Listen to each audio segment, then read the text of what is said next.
Hi guys, it's Jordan from B&B Campers. I'm going to do a handover video on your Laika Sport. So it's a Sport 100. So nice decals on the side, all in really good condition. So under the bonnet here we've got your washer fluid, power steering fluid underneath this cap, and your engine coolant. Brake fluid attached to the servo down the back there, and your engine oil is here. Engine oil dipstick is this red top one just there, and your air filter sits inside this box just here on the right. This particular chassis, the engine battery itself sits under the floor in the cab, just in front of the passenger seat. So if you want to jump start the vehicle, under this little cap just here, you've got a positive terminal and a negative terminal here. So it does say there, only for jump start. And so if you want to jump start the vehicle, positive on there, negative here, and that will jump start your engine battery.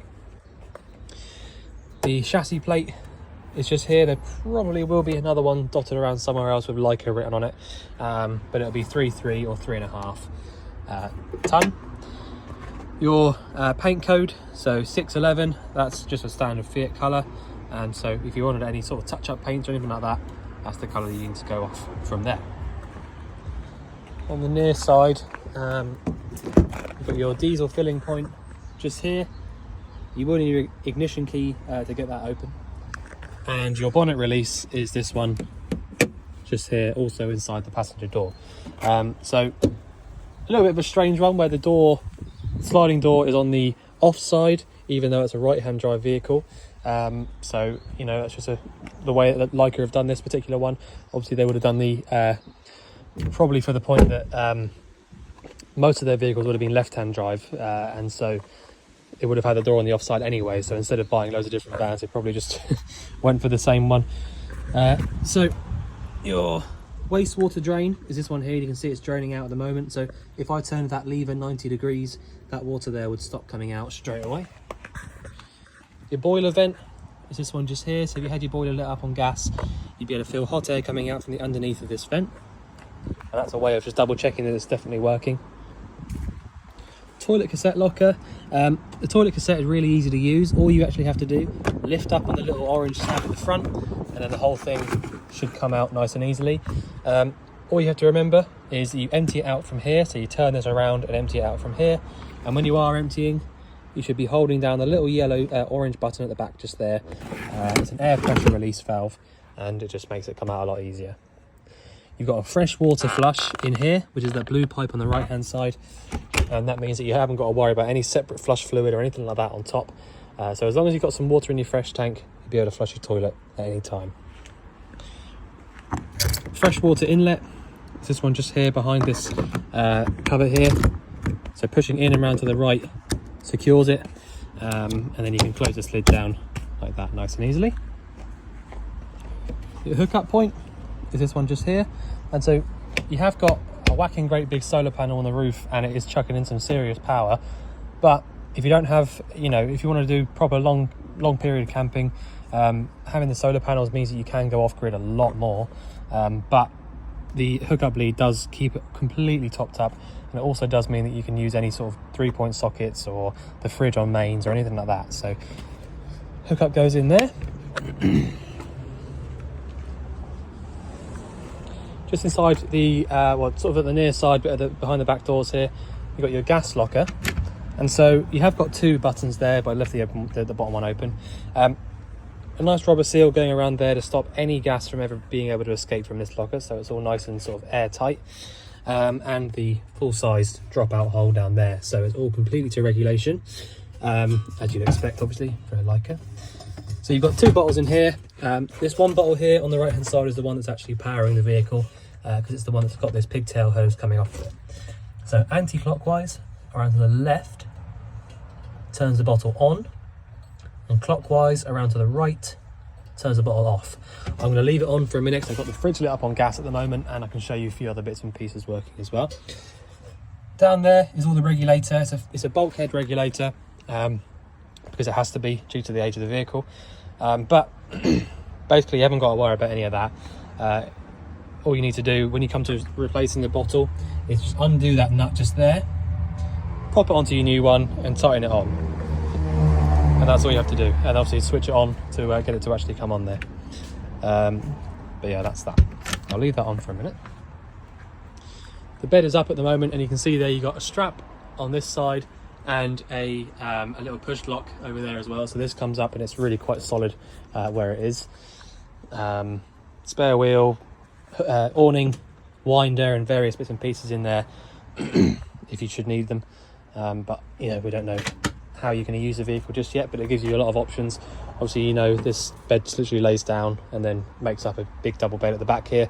But having it like this does mean that you can walk straight through if you wanted to.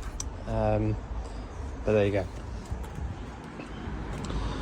So, like I said, the sliding door is here on the off side instead of the usual sort of British side, which would be on the left hand side or the near side. But you know, like I said, this is just how the Laikas have made all of their vehicles exactly the same. These two vents just here are for your fridge. So if you ever wanted to get to the back of the fridge, you just undo these little clips just here by pushing them, one to the right, one to the left. And once you've done that, you get access to the back of the fridge. But you shouldn't really need to do that, to be honst. Obviously, we've done our habitation check and it's all gone through and works nice, you know, exactly how it should. So just get that open. So I will just run you through a few bits in the cab as well, because it's a nice high spec in the cab. There you go. So that's your Laika. That's what I was saying about under the bonnet there. You have got this here. It's probably the same, to be honest, or very, very similar. I can see the gross weight at the top is the same, so it's rated at 3.3. So there is a load of paperwork for your Pioneer doubled in head unit there, and so it's always really useful to keep hold of that, because I don't know what this one has specifically, but I'd imagine it's probably got sort of sat nav and all that sort of stuff as part of it. So always helpful to keep hold of that paperwork there, even though most of the time you're not going to be using it, but you know, the paperwork side of things, but it's there if you need to. Anyway, so you got the 6-speed manual gearbox. Reverse is over and up to the top left whilst holding down this little, or pulling up this little lever here. 6-speed. Cruise control works via this little button just in here. I'm not sure off the top of my head what this little switch here does, but I wouldn't be surprised if it does the radio. There you go. Yeah. So you've got a nice little switch down there to isolate your radio. And the reason they do that, by the way, is because a lot of the time on the motorhomes, when the radios are fitted, they do tend to drain out the batteries. If you accidentally leave them on, I mean, if you left the radio on in any vehicle, it would drain the battery out, but it seems to sort of happen, especially in the motorhomes, because they do quite often sit around for a lot longer than a car might. So having an isolator switch just down there for the radio is really, really helpful. The lights on and off are just here on this left-hand stalk, along with your indicators, washers and wipers on the right, and you've got your electric adjusting mirrors just here, and your windows there. You can unlock the sliding door from this button just here. You push on this left hand side and that unlocks the sliding door for you to open it up. Like I said, you've got the air conditioning just there, works from that little middle switch, and all of your sort of heater controls there as well. Hazard lights just work from there. You can lock and unlock the cab just there from inside, which is actually really helpful, as you'll find if you're actually camping and sleeping in the vehicle overnight. It means you haven't got to clamber around and try and find, you know, this thing here. I will quickly talk to you about that as well. So the actual ignition key is just this plain sort of simple one with no electrics inside it. It will have a little transponder in there so that it, you know, only this key will work basically with it and all that. But if you want to lock and unlock the vehicle, you can do it all from this little fob just here. So it's auto watch. It does tell you exactly how to use it on the back, but if I just sort of quickly run you through it. So you've got arm on the top left and disarm on the top right. So if I had all the doors shut, including the bonnet and all that sort of stuff, if I pressed arm, it would make a sound and it would lock the doors up. And so basically, if for whatever reason anything was to get inside here, you've got all these little sensors that are dotted about all over the place, you know, and bits and pieces for the doors. if the doors were going to be unlocked without you pressing disarm on this fob here, the alarm would go off. So basically, before you get into the vehicle, press disarm. It should make another noise and it'll open up the doors and allow you in. All right, so I hope that made sense. So straight away, just here, you've got your step switch just there. So if I push and hold on that, step goes in and out really nice and easily and quickly. Switch to the right of that does these 3 little spotlights at the top, which actually don't look very bright now, but when, you know, at night when it's dark, they are really quite nice and bright. TV aerial will be routed to here, so you've got a 12-volt socket, aerial socket, and a mains point just there. This little piece comes out as well as a little bit of extra worktop, or if you wanted to have that there as your TV, you know, place to put your telly, then you can do it. Okay, above your head when you get in, you've got your control panel up here. It's an IT95, and there is absolutely loads of pages of paperwork in your instruction manual just here. I'll be honest, when I got in here and had a little look, I couldn't remember which one of these buttons did which tank. So I had a quick look in here and then straight away found it. It's really, really like in depth all the way through this entire vehicle. There's pages and pages for everything. So, you know, you got, I'm going to go through it all with you, but there you go. Look. So it tells you exactly how to use this panel, exactly what they do, all that sort of stuff. And so, yeah, really, really helpful to have that in here. A lot of the motorhomes, to be honest with you, will have, you know, lost these booklets over the years. They all would have come with one. But they do tend to get lost over the years. So it's really helpful that you've got this here. But anyway, I thought I'd just show you that that was there, and, you know, but there you go. Right, so, anyway, I know how these control panels work. I just couldn't remember which one of these buttons did which tank. So it turns out the bottom one just here shows you your wastewater level. Now, that, if you look at the bottom scale there for the tank level, that is not true, okay? So that's your wastewater level, that's not true. It's not full up. And you can see that it's not full up because it was draining really, really slowly outside. So what I would recommend, you can clean these out really nice and easily by literally, if you just pour basically like full fat Coke, essentially, down this drain here, and any other drain, the sink in there as well, just pour, you know, litres after litres of that stuff down there and fill that wastewater tank up for a little, what, you know, a good sort of 5 or 6 bottles maybe of the 2 litre one, so a good sort of 15 litres or so of it. Take the van for a nice drive, swash it, you know, that just sort of swash it around and then drain it out again.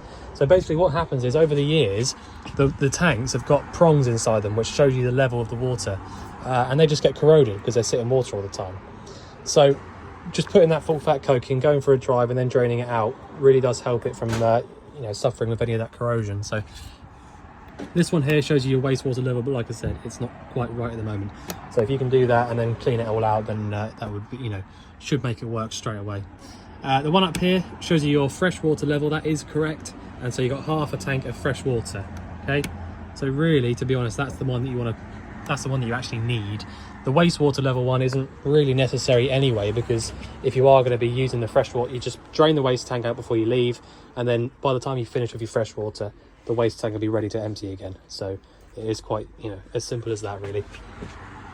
But if you want to sort it out, then you can do that nice and easily. If you want to turn anything, you know, 12 volt related off, just press this button just here, and that will turn anything 12 volt off. This little green light will go off. If your mains cable was plugged into the vehicle, you have a little yellow light up here coming on, telling you that you've got mains power plugged in. These two just here are your battery level voltages. So if I press on this one here, which is your engine battery level, check the top scale, just over 14 volts, which is really, really good. And that's because you've got that whacking great big solar panel on the roof. The one to the right of it is your leisure battery voltage. Same again, 14 and a bit. The reason that they're both the same is because your solar panel has been wired up to both engine and leisure battery. So this is the wire that comes down from your solar panel. That goes into the PV. So I don't know if it does mean it, but maybe panel voltage. So that goes in there. Battery 1 and battery 2. So, you know, equal power going off, splitting off between engine, battery and leisure. So it's really, really nice to have both of them topped up. It means that really you shouldn't ever have to jump start the vehicle, and you shouldn't ever run out of power in your 12-volt battery, depending on how much power you're drawing, you know, overnight and things. But you know, I think you'd have to try pretty hard to actually drain that battery out. Either one, actually. Right, so that's that. When you turn your 12-volt power on, the water pump, which is a submersible water pump, inside the freshwater tank, basically gets power to it, essentially. So just literally turning on your 12-volt power up there allows you to pull your water through your tap and turn it off. The big plus side to having a submersible water pump, which you have in here, is that it only works when there's power running to it. So basically turning on that 12-volt power sends power to the pump, and that powers it up. But in every tap in this entire vehicle, so that's the sink one, which is the shower as well, obviously, they've all got what's called a micro switch inside of them. And so until you actually physically lift up this lever and hit the micro switch, the pump will not do anything. So if for whatever reason the pump was going to run on, it will not do that in here because you've got a micro switched system. So basically it means you can't really ruin your pump because of it running on or anything, because it won't do it. So as long as your taps are off, your pump won't run. The next thing you need to do is make sure that your boiler is full up of water before you start using it. And the way to do that is just to pull the tap all the way over to your hot side, which is pushing it all the way up, and just make sure that the water comes through like it is now. If no water was coming through, let me turn it off. If you did that with the pump switch on and no water was coming through, and you just heard sort of like gargling and spitting and, you know, coughing sort of thing, it means that the boiler's not quite full yet, but it is filling up. So then all you have to do is wait for it to come through just like it was just there, and that proves to you that your boiler's full up. So at the moment, I know that the boiler's full because the water came through nice and clearly on the hot side. Once you've done that, you can then go ahead and start heating the water up, which is all via this little panel up here. But I just wanted to show you that's really important to do that. On that subject, the boiler is actually down here underneath this forward-facing seat. You've got the bit with the little blue lever on the left there is your boiler drain, and you have got a little diagram here telling you how both of those work. So where it is now is obviously in its closed position because that blue bit is facing left to right on the actual module. If you turned it to the open position at the top, so it was facing 90 degrees basically, it would drain all the water out from inside the boiler. So at the moment it's closed, which means no water is going to come out of it, which is why it's full. It's an automatic dropout valve, and so that means when it gets really cold outside, it will drop the water out of it. And the reason it does that is because if the boiler was full of water and it filled up and froze, then basically all of the water pipes and bits and pieces all around that boiler will just crack and burst, because when water freezes it expands. So it will drop the water out of it if it needs to, and that's a good thing really. So make sure that you check that the boiler's full. If it's not, make sure that your boiler drain is in that position there. If it isn't, make sure it is, and then you can fill it up. The one to the right of it, the other little blue twister, is your freshwater drain, which is that one with a diagram at the bottom. And so literally just turning that opens it up and then drains your fresh water out from the tank. So your wastewater drain is on the near side outside, and the freshwater drain is on the near side inside next to the boiler. Okay, to actually use your boiler, it's a gas only system, so there's no mains way of using the boiler, which is a typical Laika and German thing to do. So all you have to do, if you want to heat the water up, you go 1 up or 2 up. And so this is hot water only, going up either at 40 degrees or 60. All right, so going up, like I said, hot water only, either at 40 or 60 degrees. So as long as you've made sure the boiler's full of water and you turn your gas on that rear locker, you can go ahead and use this. So anytime that you've got this little amber light on inside here, that means your water is being heated up. Okay, so I'll go back to the middle now just to turn that off. It will flash just for a minute. The longer you've had it on, the longer that little green light will flash. that just basically means it's cooling itself down. Okay, so it's going off already. If you've had that on for half an hour or so, that green light will go on for a lot longer than that. If you go down one to this little gas flame symbol, you won't get an amber light coming on in here, because this one here is heating only. Okay, so when you have it there, the boiler will light up in the same way, but you'll just get hot air pumping out through these little vents down here. And there's a few dotted around. You've got one there, one over there. There should be one in the bathroom as well, I would have thought. There you go, there. And a couple in the back. So one down, just there, is heating only. So you get a green light, but no orange light, because there's no water being heated up. All right, so that's your heating. If you go down one more, the orange light will come on, because, there you go, it's heating and hot water. So all the way down to the bottom is heating and hot water at the same time. One down is heating only, or up is hot water only. Okay, so I've heard that light up, and if you wanted to go and double check that it was definitely working, you can put your hand over that vent that I showed you on the outside and just feel the hot air coming out through there. There is a little sign on this window as well saying keep window closed when boiler in operation on gas. So what that basically means is, well, you know, you can work out what it means, but the reason why it won't work, or it probably will work, but basically the vent is just below this window, and the reason it's on the outside of the vehicle is because it blows out nasty fumes. So if you have this window wide open, all of the fumes from the boiler would just come straight up into the vehicle and, you know, probably make you quite unwell. So make sure that you leave that window shut when you have it on lit up on gas. So that's that. That's the boiler. That's the whole controls for it up there. So I'm going to turn that off like that. So these various cupboards down here, you've got this one down here, which is your gas isolators. So the top one is for your cooker, or the hob at the top there. Middle one is for the fridge, and the bottom one's for your boiler. So if you wanted to isolate the gas from either of those three things, or any of those three things, sorry, you can just basically turn it 90 degrees so it's facing vertical, sorry, rather than horizontal, and then that'll isolate the gas from whichever one you choose to isolate. So the bathroom itself, I will get onto the fridge in a second. I just want to show you the in sort of an order. The bathroom itself is really simple. All you have to do, really, the only thing I need to point out, which you probably know, but to actually use the shower, you've got to pull this out from there. So if you don't want to use the shower, you can just leave that in there as a sink. But if you do, there will more than likely be a place to put it in as well. I'm not sure. Can't quite work out where that is off the top of my head. Or perhaps there won't be, actually, because there's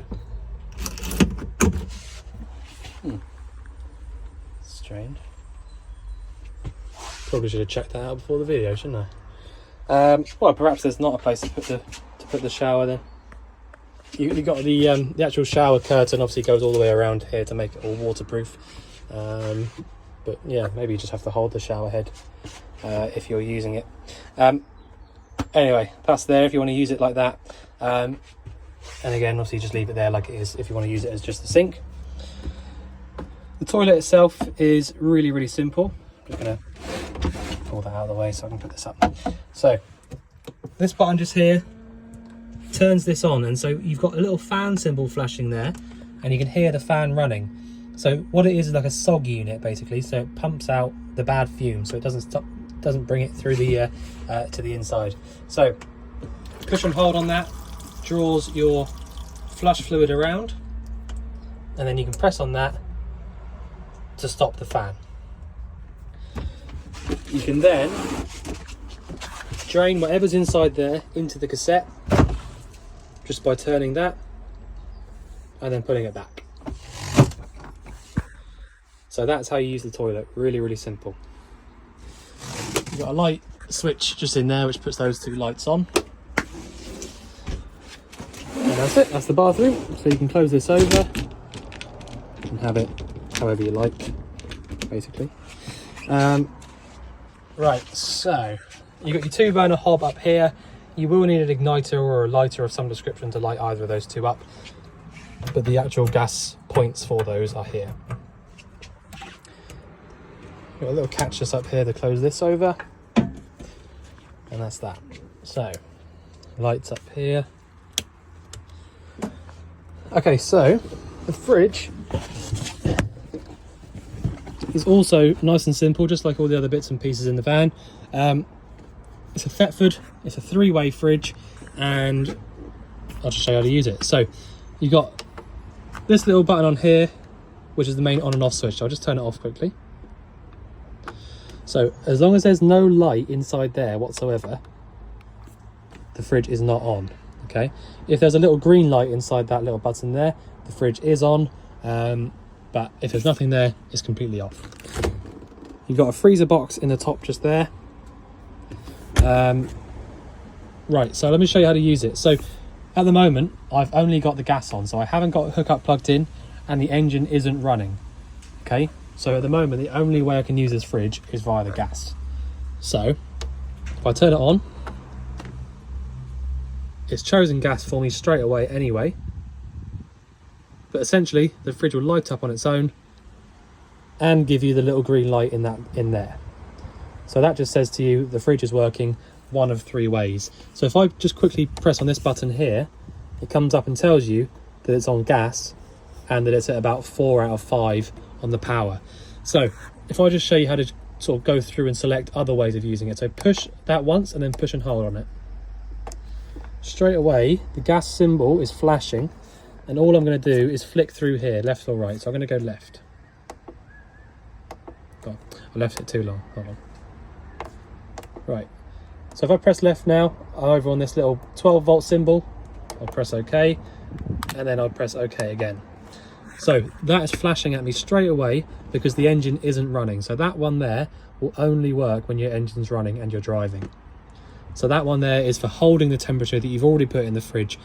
So, you know, that's literally just for when you're driving. Push and hold again. This one's flashing again.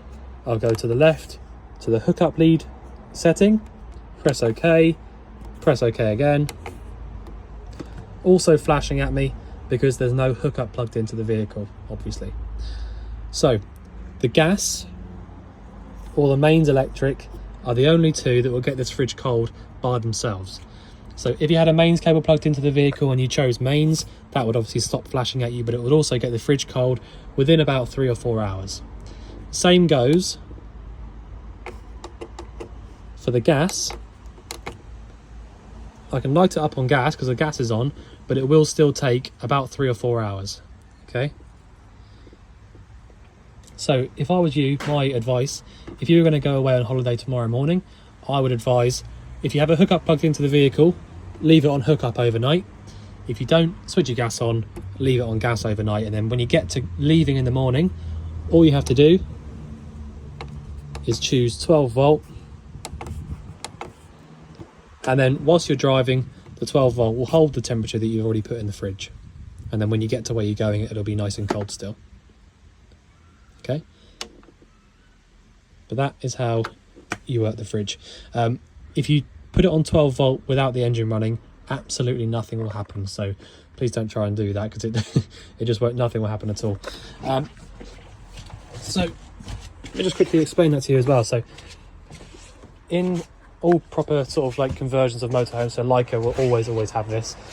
You've got a split charger, and so what a split charger does is, when the power gets sent off between the alternator and the engine battery, when you're actually running and driving, your split charger takes some of that power and draws it back to the leisure battery and the fridge. So when you're driving along, you can actually run the fridge via that split charge and keep the fridge cold like that. So, you know, just something to bear in mind, but there you go. That's how the fridge works. I've already shown you in here. Your TV aerial booster is this one just here, Vision Plus, and you can see it turns on when I turn it on. This light here turns itself off when you shut the door, and just basically a lot of storage.